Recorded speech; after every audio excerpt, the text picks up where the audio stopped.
오늘 본문의 말씀을 통해서 신앙의 자존심을 돈으로 팔지 말라. 신앙의 자존심을 돈으로 팔지 말라라고 하는 제목으로 주신 말씀을 나누겠습니다.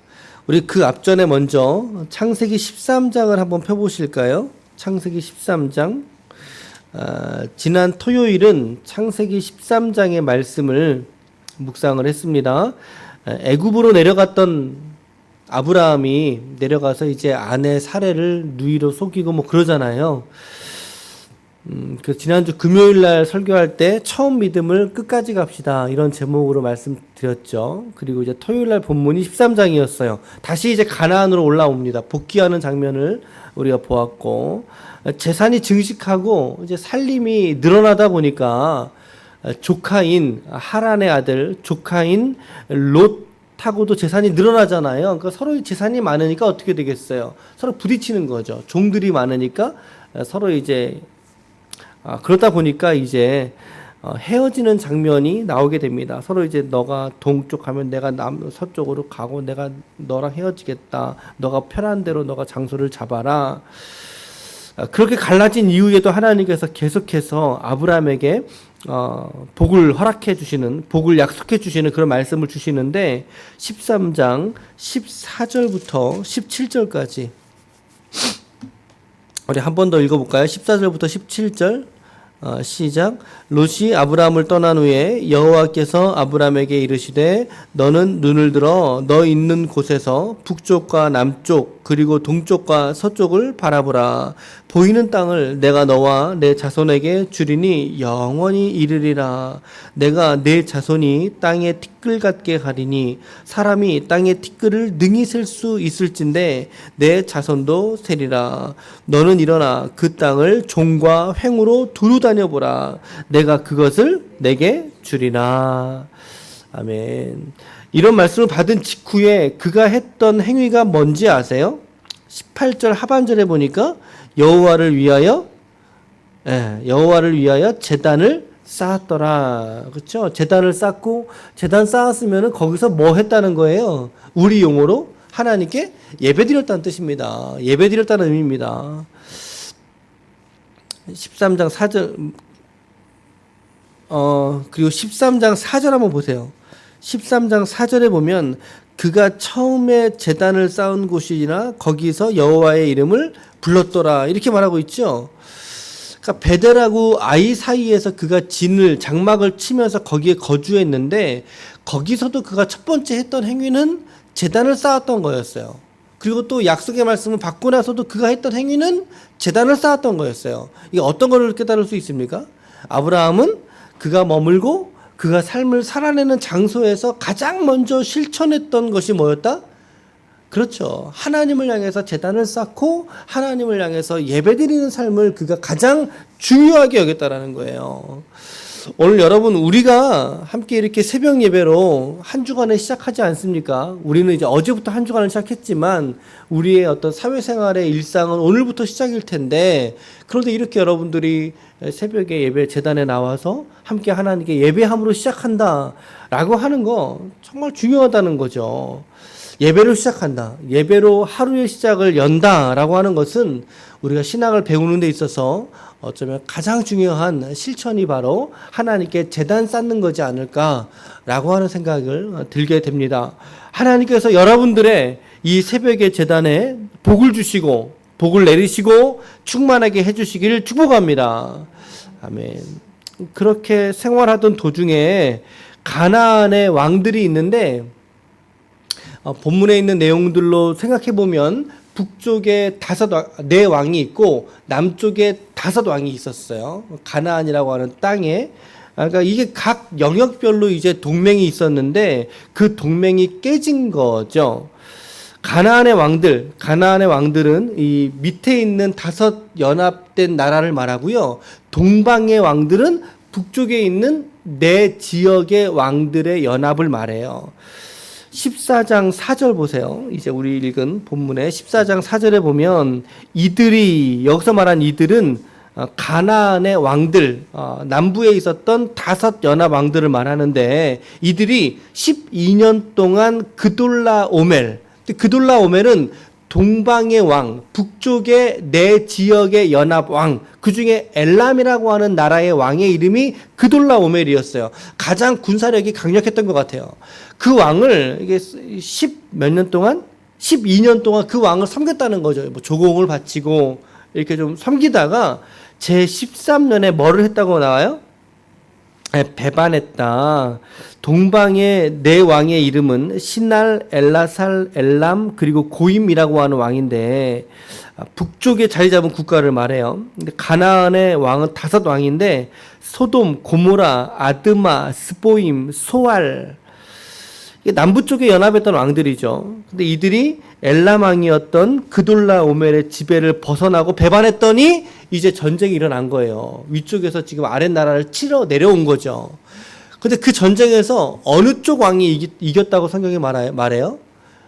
동방의 왕들이 이기죠. 그러니까 북쪽에 연합했던 왕들이 이긴 거예요. 그러니까 전쟁에 이겼으면 뭘 해가겠어요? 이제 노획물을 가지고 올라가잖아요. 가지고 올라가면서 조카 롯도 함께 끌려갔던 거죠. 14장 12절 보세요. 14장 12절 시작. 소돔에 거주하는 아브람의 조카 롯도 사로잡고 그 재물까지 노략하여 갔더라. 그러니까 아브라함이 지금 오늘 본문에서는 이 끌려갔던 조카 롯을 구하려고 올라가는 그 본문이 이제 오늘 본문이 되는 거예요. 13절에 보세요. 13절에 도망한 자가 와서, 도망한 자라고 하는 거는 이제 끌려가다가 거기서 이제 조카 롯의 이제 수하에 있었던 어느 한 사람이 이제 도망친 거죠. 도망와가지고 지금 아브라함한테 온 거예요. 아브라함에게 와서 이제 알리는 거죠. 어떤 걸 알리겠어요? 지금 조카 롯이 끌려갔습니다. 이 이야기를 듣자마자 14절 말씀에 아브라함이 그의 조카가 사로잡혔음을 듣고 집에서 길리고 훈련된 자 몇 명을요? 318명을 거느리고 단까지 쫓아갔다고 말하고 있어요. 318명이에요. 그러니까는 이게 뭐 왕들의 연합된 인원을 쫓아가서 이제 거기서 사람들을 끄집어 오는 건데 318명을 데리고 올라가서 끄집고 내려오니까 규모가 컸겠어요? 조그맣겠어요? 컸다고 생각을 하세요? 네 왕이 연합된 전투력을 318명이 대항을 해서 끄집고 내려온 거니까 말씀에 보면 어떻게 돼 있어요? 오늘 처부수고 이런 표현 돼 있죠. 처부셨다. 그러니까 사실은 그렇게 많은 건 아니죠. 근데 여기서 지금 왕이라고 표현된 거는요, 성읍의 왕들. 그러니까 그 당시에는 이 시대 속에서는 국가적인 규모의 대규모의 왕이 아니라 이제 부족 국가 혹은 여리고라고 하는 성이 하나의 성읍이었거든요. 그 여리고 성의 왕이라고 표현되어져 있어요. 이런 것으로 보면 여기서 지금 언급했던 위쪽의 네 왕이나 밑쪽의 5왕이나 전부 다 큰 뭐 이런 규모의 왕이 아니라 성읍이나 일부 조금 몇 개의 성이 연합된 정도의 수준인 거예요. 그러니까 많지 않았던 거죠. 그러니까 지금 318명을 거느리고 그것도 어디서 길렸다고요? 말씀 보면 집에서 길렸다고 말하고 있잖아요. 그러니까 전문적인 군사에 이제 훈련을 받은 사람은 아니죠. 다만 이제 집에서 이제 했던 사람들인데 어찌됐든 훈련된 자 318명을 거느리고 지금 단까지 쫓아 올라간 겁니다. 근데 엄청 잘 싸운 거죠. 이 정예 멤버였던 거죠. 엄청 잘 싸워서 전부 다 찾아옵니다. 그돌라오멜을 비롯한 동방의 네 나라의 연합군을 아브라함이 318명을 데리고 올라가서 쳐부시고 돌아오게 되는 거죠.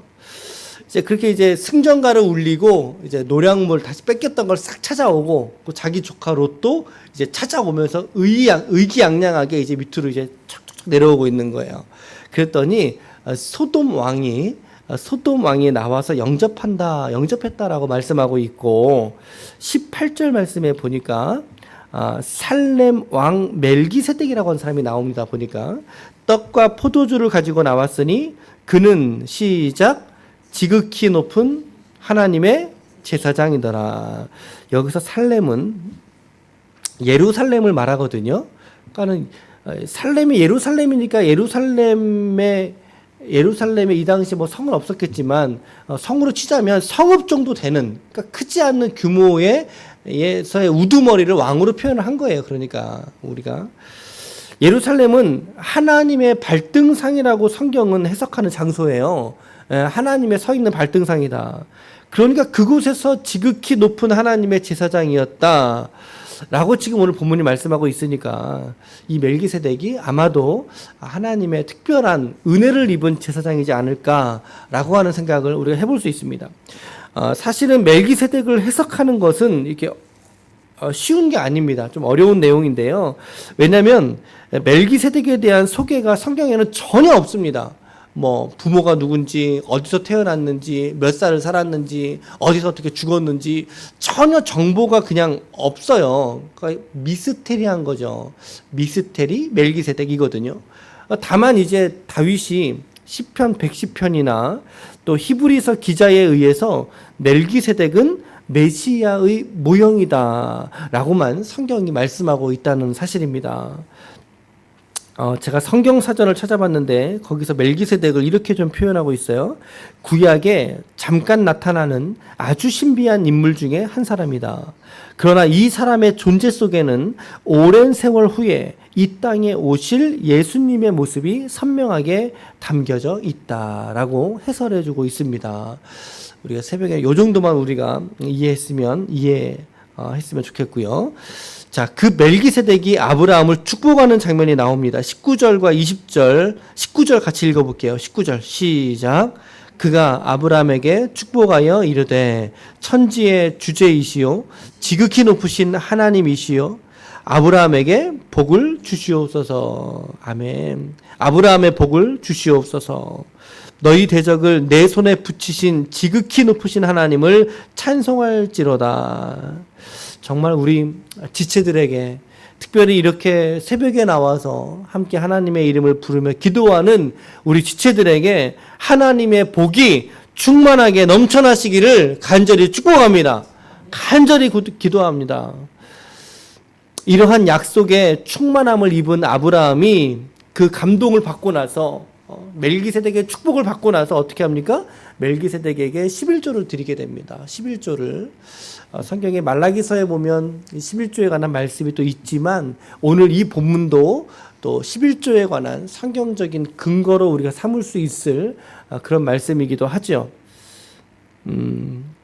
뭐 어저께 헌금 개수를 하면서 우리 정군상 성도님께서 지금 매주 11조를 하고 계세요. 네, 매주 지금 화물 하시잖아요. 화물 하시면서 피곤하시고 힘든 삶을 사시잖아요. 하루하루 버시는 거죠, 그게. 근데 그거를 한 주간치로 11조를 하시나 봐요. 그래서 제가 얼마나 그 드려진 예물을 보면서 마음에 얼마나 감동이 되고 하나님이 정말 그분에게 우리 지체에게 믿음을 정말 충만하게 주셔서 그 믿음 끝까지 가게 해주십시오. 저 그런 기도 계속 드리고 있어요. 얼마나 감동되는지 몰라요. 그 손길이 포기하지 않고 어떠한 삶의 순간에서도 역경이나 고난, 어려움 다 지나온다 할지라도 다 극복하고 끝까지 그 믿음 가게 해주세요. 그렇게 기도하고 있거든요. 우리 함께 또 이런 지체들을 위해서도 우리가 기도했으면 좋겠어요. 저는 우리 기쁨의 교회의 모든 지체들이 그리고 우리 권사님, 권사님의 삶에도 이 하나님의 보이는 복과 그리고 보이지 않는 복, 이 사이에서 날마다 주시는 은혜와 복이 충만하게 넘치시길 간절히 축원합니다.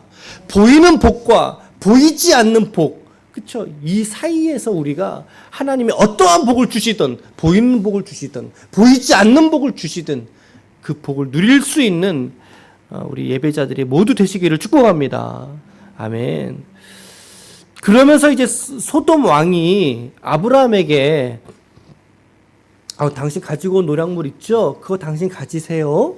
이렇게 얘기하는 거예요. 그랬더니 아브라함이 뭐라고 말해요? 22절과 24절인데 한번 보세요. 아브라함이 소돔 왕에게 이르되 천지의 주제이시오 지극히 높으신 하나님 여호와께 내가 손을 들어 맹세한다. 네 말이 내가 아브라함으로 치부하게 하였다 할까 하여 내게 속한 것은, 너한테 속한 것은 실하노락이나 들매끈, 신발끈을 말해요.